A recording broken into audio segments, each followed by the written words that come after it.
दोस्तों की हाल चाल है जनाब। तुसी वेखदे पे हो अपना देश पंजाब टीवी ते मैं तुहाडा मेज़बान मोहम्मद नदीम खरल। सब तो पहले अपने चैनल को करना है सबसक्राइब ते बेल आइकन दे बटन को करना है प्रेस के मेरी हर आने वाली अच्छी और बेहतरीन वीडियो तुहाडे तक पहुँचे और तुसी वेखो सब तो पहले। ये जनाब मेरे एक दोस्त आए ने जनाब जंग तो, इन्होंने जनाब मझां इजाज़ भाई दी खरीदियां सन। जोड़ा 4,15,000 रुपये का सौदा होया सी।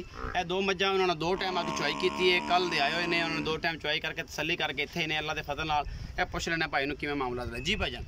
जी जनाब जी नाम पूरा नाम दस्सो, अपना इलाका दस्सो। राणा अदनान मेरा नाम है, ज़िला सरगोदा, चक नंबर 44 जनूबी जी। ते कल आके शामी चुआई की है ते अज सवेरे फिर चुआई की है ते चैनल ते इन्हां दी वीडियो देखी है। उत्थे इन्होंने दुध दस्सिया एक थल्ले 12 लीटर ते एक थल्ले 14 लीटर। आके असी दुध पूरा किया है माशाल्लाह, जिन्ना दस्सिया है उन्ना ही दुध निकलिया है ते माशाल्लाह बड़ी साडी इन्होंने मेहमान नवाजी की है, बड़ी इज्जत दी है सानू इन्होंने ते असी इन्हां दे ताहे दिल तो शुक्रगुजार हाँ जी। अदनान साहब थैंक यू सो मच। हाँ जी अदनान साहब कोई वादा घाटा कोई जुगाड़ लग्या हो डील में कि तुहानूं दस्सिया हो कि अदनान भाई इधर 460 है अगे जनाब थोड़ा होर मामला हो जो दस्सिया सी आपे पैसे कढ़ा के दिते अपने अकाउंट जनाब अपने हत्थी पैसे कढ़ा के दिते ने 10,000 रुपये बयाना भेजिया सी। बिल्कुल जी, बाकी सारा कुछ सामने भेजिया सामने। जहाँ सब तुहानूं पैसे पूरे हो गए जी भाईजान हो गए। मजा नजर मिलाओ जी कैमरा में से चलो लै चलो ठीक है जी बिल्टी कराओ ये जी सारा काम तुहाडे सामने अल्लाह के फजल नाल रियल है और कोई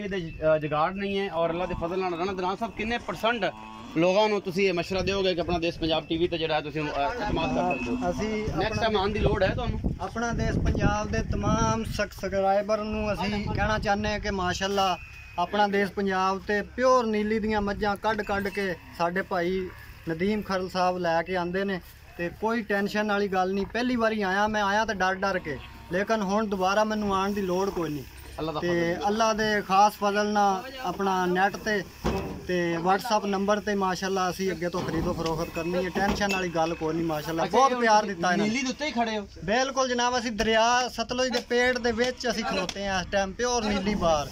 इस तो बाद नीली दे डंगर कितों होरों लभ ही नहीं सकते ते फिर अपना देश पंजाब दे उत्ते राय नदीम खरल साहब तो वध नीली बार दे विचों मझ कड्ढण वाला बंदा जेड़ा ना औखा ही लभेगा।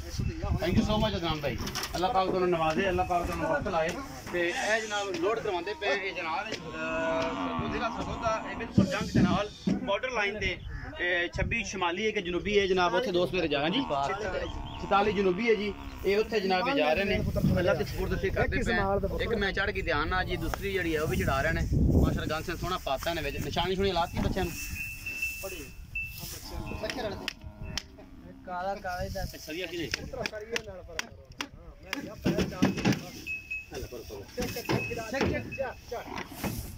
ये थोड़ी दूसरी मैं चढ़ाओ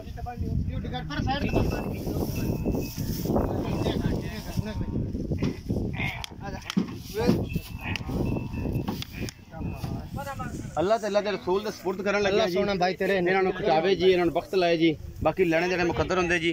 बेहद शुक्रिया जनाब राणा अदनान साहब का, बेहद शुक्रिया इजाज़ भाई तुहाडा और बेहद शुक्रिया उन्होंने सारे दोस्तों का जेडे मेरे सबसक्राइबर ने।